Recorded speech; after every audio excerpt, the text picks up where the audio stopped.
Hi, good afternoon and welcome to Prime of Midlife.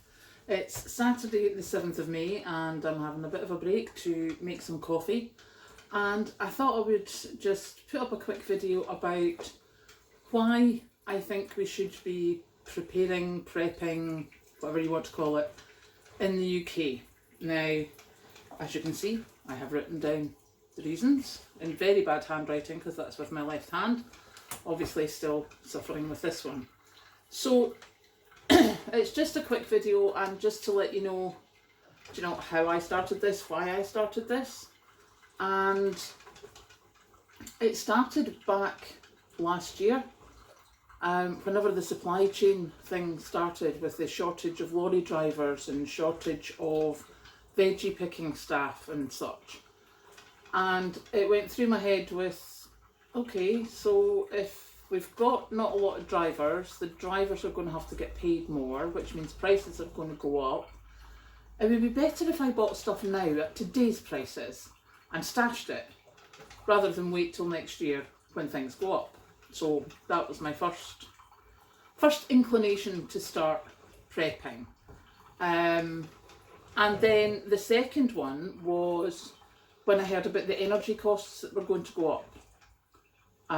That was quite a big thing, and with the energy costs going up, there was also the thing about whether there would be power cuts and such.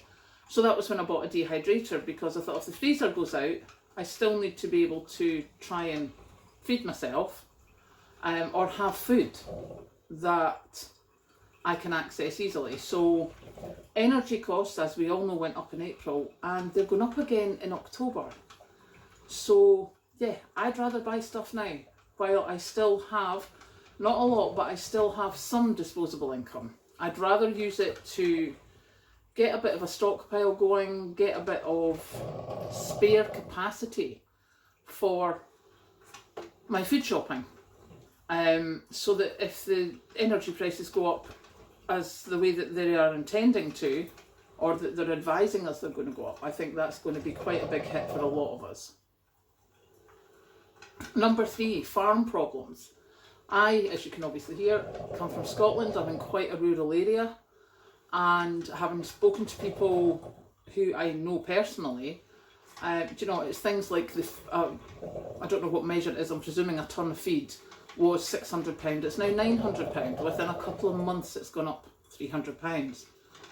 And that's going to make a big difference as to how many animals farmers are willing to bring into the market.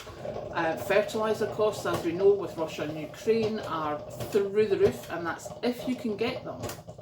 And I remember reading an article a few months ago now from the chair of the National Farmers Union for England and Wales, and she advised that without enough suitable fertiliser, the wheat crop in Britain would no longer be bread standard, it would be animal feed standard.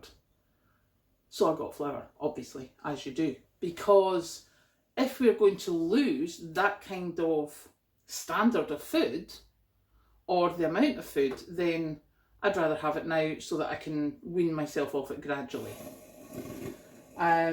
Number 4 was inflation. Now, they tell us that inflation's at, 7%? Yeah, that's on a basket of average groceries, blah, blah, blah, blah. There is no way that inflation is at 7%. There's some items where things have gone up over 100%. We all know my standard thing that I remember is butter. A block of salted butter was £1.48 at the beginning of the year. It was an Aldi price match. It then went up to £1.55, now it's £1.75, and that's in 4 or 5 months. So it's not going to stop anytime soon. And I think there's reports in today's media, Bank of England is saying he's expecting inflation to go up to 10% by the end of the year. So this isn't going away anytime soon. And if I'm going to have things that are not the very, very basics, I'm probably going to have to buy them now. So that's what I've done. And my 5th and final point is lack of government help. Now, we had the spring budget thing where the government said in no uncertain terms, no, we will still be increasing the national insurance. No, you're not getting the £20 back on the universal credit. Yes, there will still be increases in this tax. Oh, but look, we're giving you £150 back on your council tax, or some such rubbish such as that. And over the weeks when people have said to them, when media have said to them, oh, but we need to, the cost of living crisis is becoming a huge thing. And go, yes, we understand that, but, we just need to stick it out because we're not able to do anything right now. We're hopefully looking at doing something later in the year. Don't hold your breath, really, because I certainly am not. Instead, I have got my little plants out there, which I will be putting a video up tomorrow about me trying to repot them with one hand. That should be fun. And I have, stockpiled some bits and bobs. I've got some packets of pasta. I've got some extra sugar, things like that. So, yeah, that's why I started preparing, because everything I was hearing since probably October last year is looking at higher prices, lower choices, and when you don't have a choice, people are saying heating or eating. There's a lot of people not going to be able to afford both.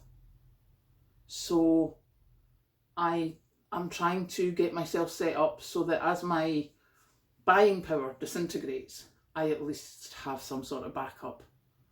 So, yeah, that's why I started doing preparing. I hope you'll join me. I hope you will have a look at the videos.